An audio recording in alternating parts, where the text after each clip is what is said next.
Hyperion, or the Hermit in Greece, by Friedrich Hölderlin.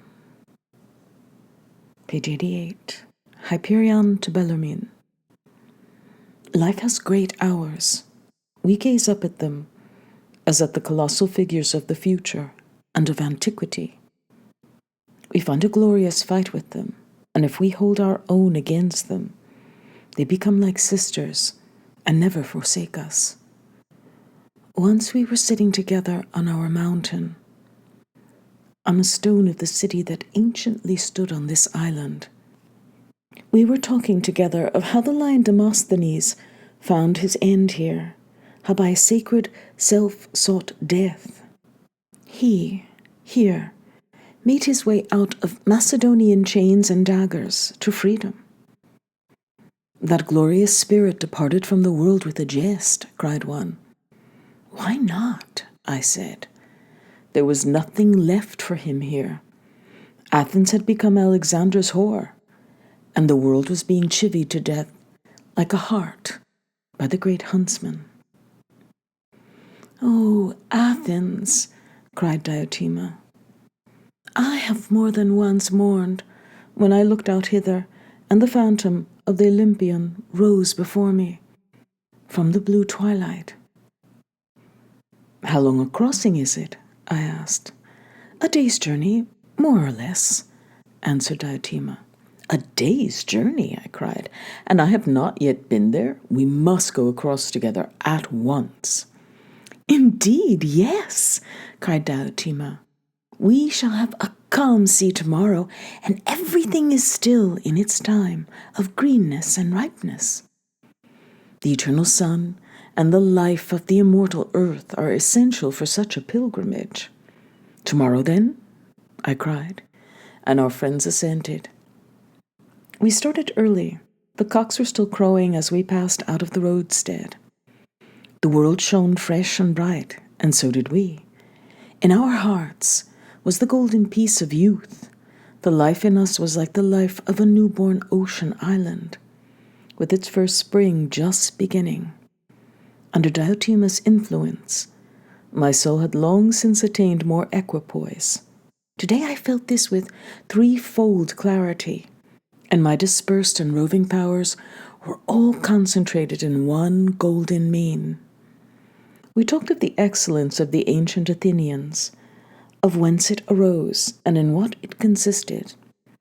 One said that the climate had produced it, another art and philosophy, a third religion and form of government. Athenian art and religion and philosophy and form of government, said I, are flowers and fruits of the tree, not soil and root. You take the effects for the cause. But let him who tells me that the climate produced all this consider that we still live in it ourselves, left more undisturbed in every way, freer from ruthless interference than any other people on earth. So, did the Athenian people grow to manhood? No conqueror weakens them, no success in war intoxicates them, no foreign religion stupefies them, no rash wisdom urges them to premature ripeness.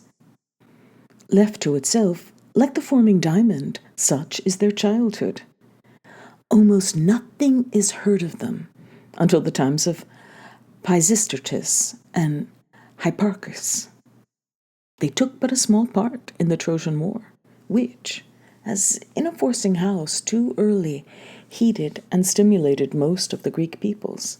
An extraordinary destiny never begets men.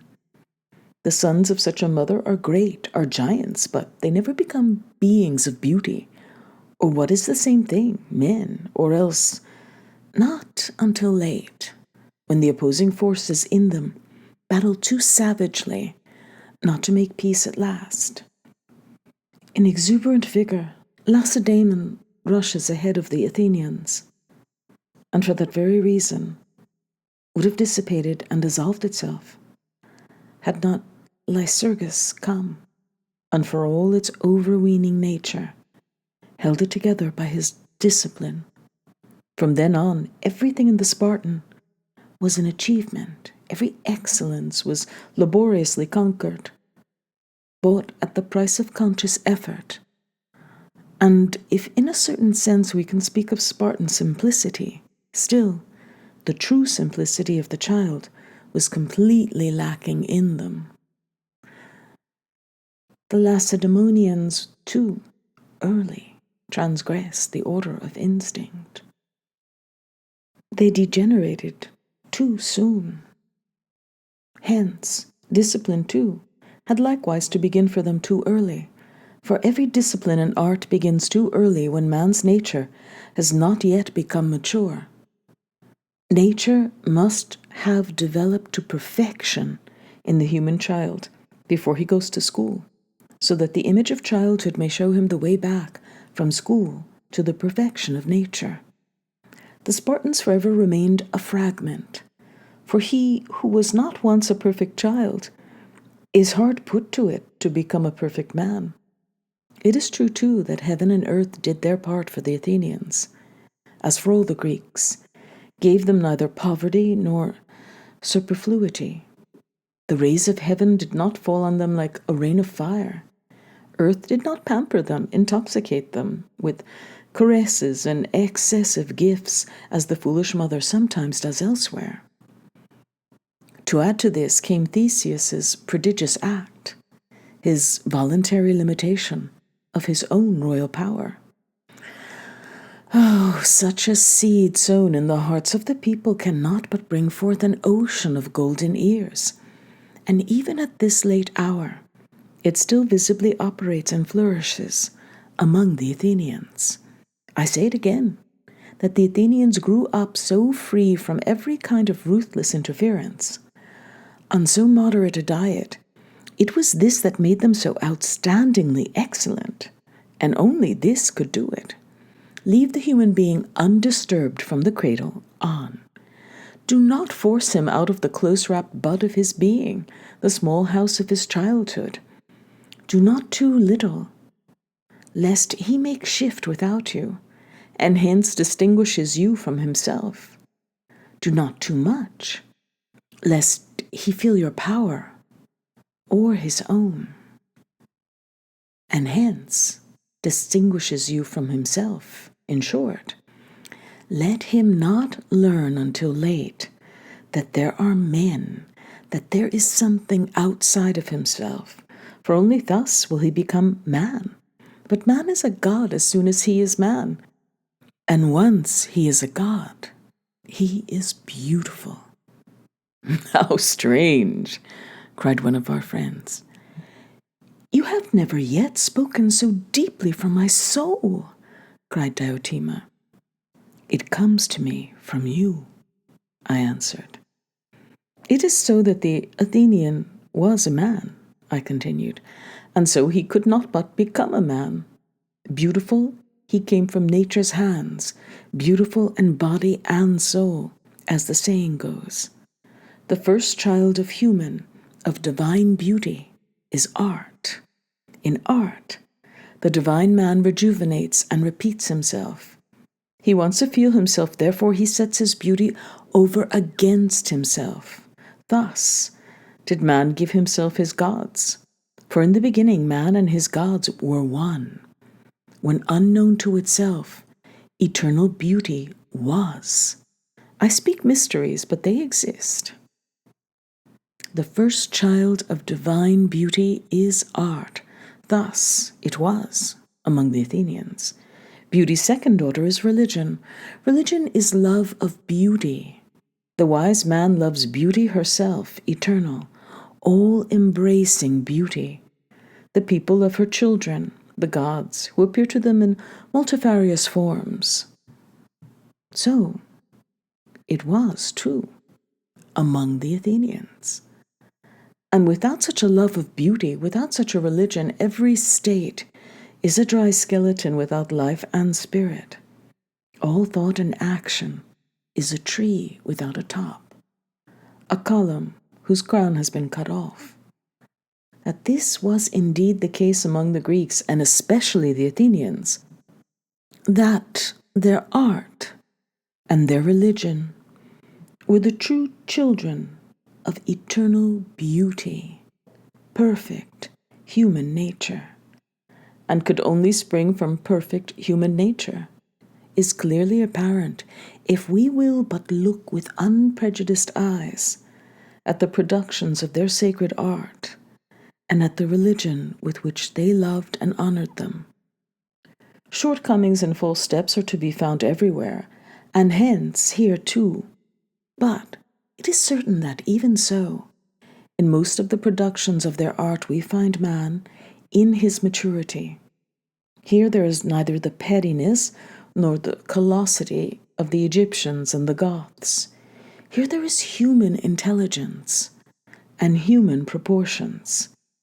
They run less than other peoples to the extremes of the metaphysical and the physical. Their gods remain more nearly in the golden mean of humanity than others. And even as the productions of their art were, so was their love, not too servile and not too familiar. This beauty of mind and spirit in the Athenians inevitably produced the indispensable sense of freedom. The Egyptian impassively bears the despotism of arbitrary power. The son of the north unprotestingly bears the despotism of law. Injustice in the form of codes of justice. For the Egyptian is born from the womb with an urge to do homage, to idolatrize. And in the north, men believe too little in the pure, free life of nature, not to cling superstitiously to legality. The Athenian cannot tolerate arbitrary power because his divine nature refuses to be intruded upon. He cannot tolerate legality everywhere because he does not need it everywhere. Draco is not for him. He insists on being treated gently, and he is right to do so. Well and good, someone interrupted me. I understand this, but I do not see how this poetic and religious people also comes to be a philosophical people. The fact is, I answered, that without poetry they would never have been a philosophical people. What has philosophy, he answered, what has the cold sublimity of philosophical knowledge to do with poetry? Poetry, I answered, confident of my argument, is the beginning and the end of philosophical knowledge. Like Minerva from the head of Jupiter, philosophy springs from the poetry of an eternal, divine state of being. And so, in philosophy too, the irreconcilable finally converges again in the mysterious spring of poetry. What a man of paradoxes, cried Diotima, yet I divine him. But you two digress. We are talking of Athens. The man, I resumed, who has not at least once in his life felt full, pure beauty in himself, when the powers of his being merged like the colors in the rainbow, who has never felt the profound harmony that arises among all things only in hours of exaltation, that man will not even be a philosophical skeptic. His mind is not even capable of tearing down, let alone of building up. For believe me, the skeptic finds contradiction and imperfection in all that is thought because he knows the harmony of perfect beauty, which is never thought. The dry bread that human reason well-meaningly offers him, he disdains only because he is secretly feasting at the table of the gods. Visionary, cried Diotima. So that is why you too were a skeptic. But the Athenians? I am close upon them, I said. The great saying, the one differentiated in itself of Heraclitus, could be found only by a Greek, for it is the very being of beauty. And before that was found there was no philosophy. Now, classification became possible, for the whole was there. The flower had ripened. Now it could be dissected. The moment of beauty was now well known to men. It was there in life and thought. The infinitely one existed. It could be analyzed, taken apart in men's minds. It could be reconstituted from its components, and so the being of the highest and the best could be increasingly known, and the knowledge of it be set up as the law in all the multifarious realms of the spirit. Do you see now why the Athenians in particular could not but be a philosophical people too? Not so the Egyptian. He who does not live loving heaven and earth, and loved by them in equal measure, he who does not live at one in this sense with the element in which he has his being, is by his very nature not so at one with himself as a Greek. At least, he does not experience eternal beauty as easily as the Greek does. Like a grandiose despot, the East in its power and splendor casts its inhabitants to the ground. And before man has learned to walk, he is forced to kneel. Before he has learned to speak, he is forced to pray. Before his heart has attained an equipoise, it is forced to bow. Before his spirit is strong enough to bear flowers and fruit, fate and nature drains all his strength through torrid heat. The Egyptian is devoted before he is a whole. Hence he knows nothing of the whole, nothing of beauty. And what he calls the highest is a veiled power, an awesome enigma. The dumb, dark Isis is his first and last, an empty infinity. And out of that nothing reasonable has ever come. Even the most sublime nothingness gives birth to nothingness. The North, on the contrary, too early turns its nurslings in upon themselves, and if the spirit of the fiery Egyptian hurries forth too eagerly to journey through the world, in the North the spirit begins to return into itself even before it is ready to travel. In the North, one must be judicious before one's capacity for feeling has fully developed. One thinks oneself guilty of everything, even before ingenuousness has achieved its beautiful end. One must be reasonable, must become a conscious intelligence before one is a man. Be a shrewd man before one is a child. The oneness of the whole man, beauty, is not allowed to thrive and ripen in him before he cultivates and develops himself. Pure intellect, pure reason are always the kings of the North. But pure intellect has never produced anything intelligent, nor pure reason anything reasonable. Without beauty of spirit, intellect is like a willing journeyman who carpenters the fence out of rough timber, as it has been sketched out for him, and nails the sawn and planed palings together for the garden that his master intends to plant. The entire business of intellect is makeshift. By its ability to sort out, it saves us from folly, from injustice, but to be safe from folly and injustice is, after all, not the highest level of human excellence. Reason without beauty of spirit and heart is like an overseer whom the master of the house has set over the servants. He knows as little as they do what will come of their endless toil. He only shouts, "Bestir yourselves!" and is almost sorry to find the work being accomplished, for in the end he would have nothing more to oversee, and his part would be played. Mere intellect produces no philosophy, for philosophy is more than the limited perception of what is. Mere reason produces no philosophy, for philosophy is more than the blind demand for ever greater progress in the combination and differentiation of some particular material.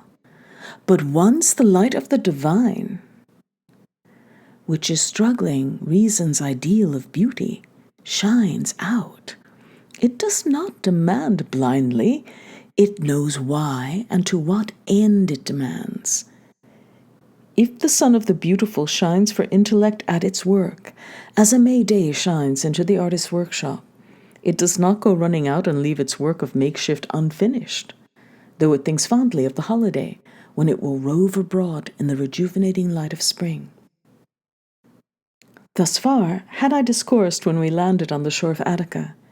Ancient Athens was now too much in our minds for us to engage in anything like an orderly conversation, and I now felt surprised myself at the sort of things I had been saying. How did I ever come, I cried, to be on the arid mountain peak on which you saw me just now? It is ever thus, Diotima answered. When we feel at our best, exuberant strength seeks something to do. Young lambs butt their heads together when they are sated with their mother's milk. We made our way to the summit of the Lycabettus, and though pressed for time, we stopped now and again, wrapped in thought, preparing ourselves for wonders to come. It is beautiful that man finds it so hard to convince himself of the death of what he loves. Probably no one has ever visited a friend's grave without some faint hope of really finding his friend there. The beautiful phantom of ancient Athens took possession of me like the figure of a mother returning from the realm of the dead. "Oh, Parthenon," I cried, "pride of the world, Neptune's kingdom lies at thy feet like a subjugated lion, and around thee the other temples cluster like children, and the eloquent agora, and the grove of Academe." "Can you thus transport yourself to ancient times?" asked Diotima. "Remind me not of time," I answered. "It was a divine life, and in it man was the center of nature. Spring, when it blossomed about Athens, was like a modest flower on a maiden's bosom. The sun rose red with shame before the glories of earth. The marble cliffs of Hymettus and Pentelicus leaped from their slumbering cradle like children from their mother's lap, and attained form and life under the loving hands of Athenians. Nature bestowed honey and the most beautiful violets and myrtles and olives. Nature was a priestess, and man her god, and all life in her and her every form and sound were but a single rapt echo of that glorious one to whom she belonged. Him she did celebrate, to him only did she sacrifice, and he was worthy of it, whether he sat fondly in the sacred workshop clasping the knees of the divine image that he had fashioned, or lay at ease among his listening students on Sunium's green promontory, whiling away the time with high thoughts, or ran in the stadium, or from the orator's tribune sent rain and sunshine and thunder and golden clouds like the storm god. "Oh, look!" Diotima suddenly cried to me. I looked and could have fainted, so mighty was the spectacle. Like an immense shipwreck, when the gales have been hushed, and the sailors have fled, and the corpse of the shattered fleet lies on the sandbank, unrecognizable, so before us lay Athens, and the forsaken pillars stood before us like the bare tree trunks of a wood that at evening was still green, and the same night went up in flames. "Here," said Diotima, "one learns to accept one's own fate in silence, be it good or bad. Here," I continued, "one learns to accept all things in silence. Had the reapers who mowed this grain field enriched their barns with its stalks, nothing would have been lost, and I should be content to stand there as a gleaner.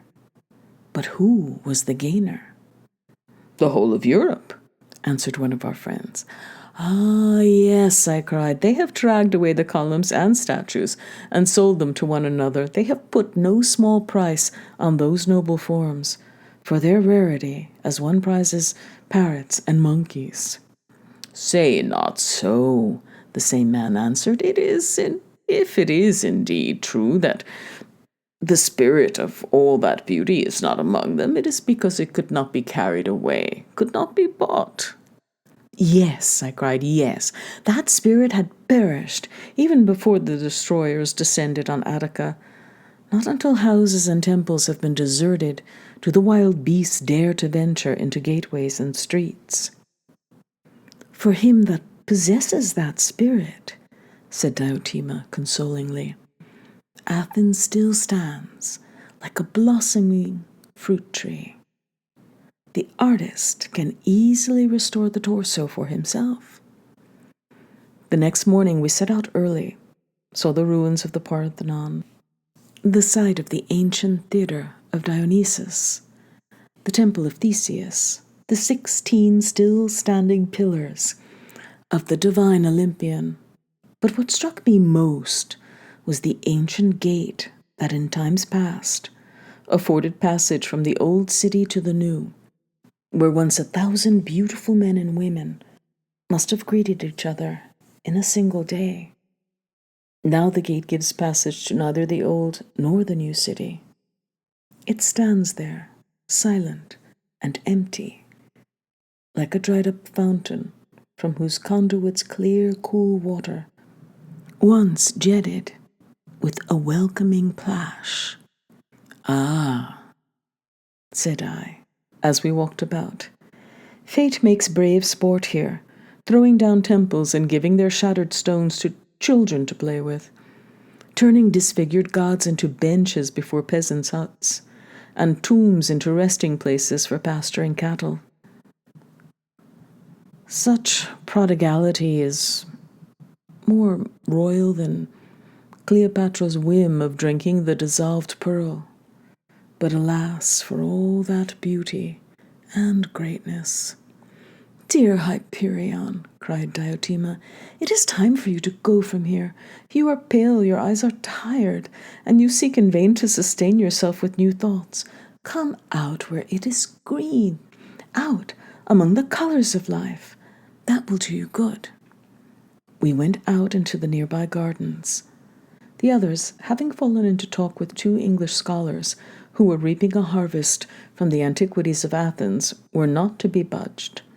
I was glad to leave them, my whole being revived when I found myself alone with Diotima again. She had fought a magnificent fight against the sacred chaos of Athens. As the lyre of Urania above the discordant elements, so Diotima's quiet thoughts ruled above the ruins. As the moon out of a tenuous cloud bank, so her spirit rose out of her beautiful sorrow.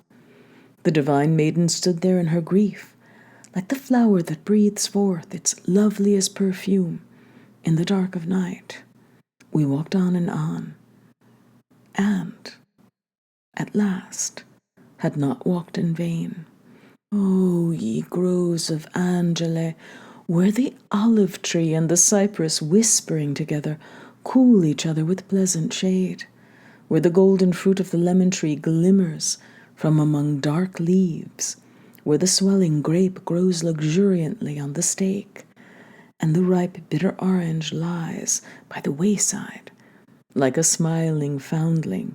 Ye sweet-scented hidden paths, ye peaceful seats, where the reflection of the myrtle smiles out of the spring, never shall I forget you.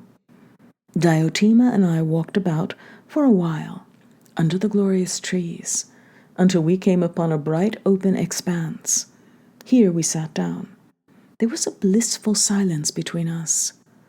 My spirit fluttered about the maiden's divine form, like a butterfly, about a flower, and my whole being was eased and brought to harmony in the joy of inspiring contemplation. "Are you so soon comforted, scatterbrain?" said Diotima. Yes, I am," I answered. "What I thought was lost, I have. What I pined for as if it had vanished from the world is here, before me. No, Diotima, the spring of eternal beauty has not yet dried up. I have said it to you before. I need gods and men no longer.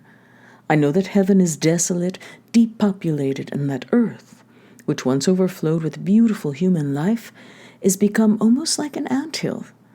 But there is still a place where the old heaven and the old earth smile for me. For the gods of heaven and the godlike men of the earth, I forget them all in you. What care I for the shipwreck of the world? I know nothing but my blessed island." "There is a time for love," said Diotima with gentle seriousness, as there is a time to live in the happy cradle, but life itself drives us forth. Hyperion, here she ardently grasped my hand, and her voice rose grandly. Hyperion, I think you were born for higher things. Do not misjudge yourself. It was lack of material that held you back. Things went too slowly that cast you down. Like young fencers, you attacked too soon, before your aim was certain and your hand was skilled, and because, as was bound to happen, you took more thrusts than you gave, you became timid and doubted yourself and everything else. For you are sensitive as you are impetuous, but that has lost you nothing. If your heart and your capacity for action had matured so early, your spirit would not be what it is. You would not be the thinking man, would not be the suffering, turbulent man. Believe me, you would never have known the equipoise of beautiful humanity so purely if you had not lost it so completely. Your heart has at last found peace. I believe it. I understand it. But do you truly think that you have reached the end? Do you mean to shut yourself up in the heaven of your love and let the world which needs you wither and grow cold before you? You must shoot down like the beam of light. You must descend like the all-refreshing rain into the land of mortal men. You must illuminate like Apollo, shake and animate like Jupiter, or you are not worthy of your heaven. I beg you, go back into Athens again, and look not only at the ruins, but also at the men who walk among them, the wild Albanians, and the other good-hearted, childlike Greeks, who console themselves with a merry dance and a pious tale for the infamous oppression that weighs upon them. Can you say, I am ashamed to work with this material? I think it could still be fashioned. Can you turn your heart from those who are in need? They are not evil. They have done you no harm. What can I do for them? I cried. Give them what you have within you, answered Diotima. Give. Not another word, noble soul, I cried, else you will bend me, else it will be as if you had brought me to it by force. They will not be happier, but nobler, no. They will be happier too. They must arise. They must come forth like young mountains out of the ocean when their underground fire drives them. It is true that I stand alone and appear among them without a name, but cannot one alone, if he is a man, do more than hundreds who are but fragments of men? Sacred nature, thou art the same within me and without. It cannot be so hard to unite what is outside of me and the divine within me. If the bee can make her little kingdom flourish, why should I not be able to plant and cultivate what is needed? What? The Arabian merchant sowed his Koran abroad, and a people of scholars grew up for him like an endless forest. And shall the field not thrive to which ancient truth returns in new living youth? All shall be changed. From the root of humanity the new world shall spring. A new divinity shall rule over them. A new future brightens before them. In the workshop, in houses, in gatherings, in temples, there will be a change everywhere. But I must still go away and learn. I am an artist, and I am unskilled. I fashion in thought, but I do not yet know how to direct my hand. You shall go to Italy, said Diotima, to Germany, France. How many years do you need? 3, 4? I think 3 are enough. You are no slow coach. And you seek only what is noblest and most beautiful. And then you will be a teacher of our people. You will be a great man, I hope. And when then as now I embrace you, I shall dream as if I were part of a glorious man. I shall rejoice as if you have given me half of your immortality, even as Castor did to Pollux. Oh, I shall be a proud girl, Hyperion. I remained silent for a while. I was filled with inexpressible joy. Is it possible that there is content between the decision and the act? Is there rest before the victory? It is the rest of the hero, said Diotima. There are decisions that, like the words of gods, are at once command and fulfillment, such as yours. We returned, as after our first embrace, everything had become strange and new for us. Now I stood above the ruins of Athens like the farmer on the fallow field. Only lie still, I thought, as we returned to our ship. Only lie still, sleeping land. Soon will the young life sprout green from thee, and grow toward the blessings of heaven. Soon will the clouds never rain in vain. Soon will the sun find his old nurslings once more. Thou askest for men, nature? Thou complainest like a lyre on which only that brother of chance, the wind, plays the artist who imposed order on it has died? They will come, thy men, O nature. A rejuvenated people will rejuvenate thee too, and thou wilt be as its bride, and the old unions of spirits will renew itself in thee. There will be but one beauty, and man and nature will be united in one all-embracing divinity.